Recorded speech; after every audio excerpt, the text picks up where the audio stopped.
can see here, the platform's automatically generating document. If I just refresh my screen for a second, there are a couple of documents for me too. You can see my Sign My Documents now has a few more items in.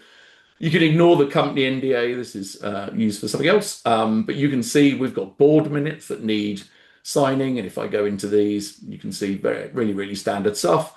The TBC up here will be replaced, as well with the TBC here. When I sign the document, it's automatically going to put my name in. And you can see the board minutes are doing a few things. They are approving the establishment of the share scheme, i.e. signing off the scheme rules that I've mentioned, talking about EMI options, and increase or create a share option pool size as well. So the board are approving all of those things within this document. So I'll just go ahead and sign that. We've also got shareholder resolution. These do a very similar thing. These authorize the changes that we've just discussed, but they do it at a shareholder level. So the board minutes are the directors agreeing on behalf of the board. The shareholder resolution is agreeing exactly the same things really, but from a shareholder level. And I'm going to tick that as well. We've then got the big chunky document here. This is the option scheme rules.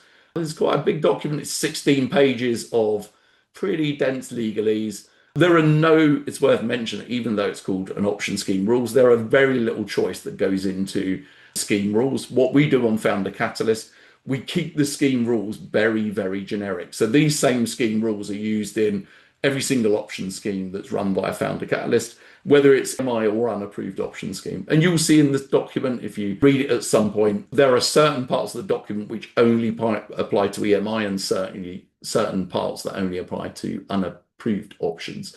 The reason we keep this document really generic is straightforward. We push all of the optionality, so all of the decisions related to specific individuals and options, we push into the option agreement. So how many options people are getting, whether they're EMI or unapproved, what the vesting and exercise mechanisms are, all of that's deferred entirely into those option documents themselves. So this scheme rules are nice and clean. They're never changed by us, and we urge you not to change them as well, because as with SEIS, EIS, the EMI scheme rules are very brittle. So we wouldn't want to make any change to these that would put your EMI status at risk. And our documents, our EMI scheme rules and the option documents have been written by an EMI specific lawyer who does nothing other than that. So we've been really careful to prepare those documents to make sure they're EMI compatible, and we wouldn't want that to be put at risk.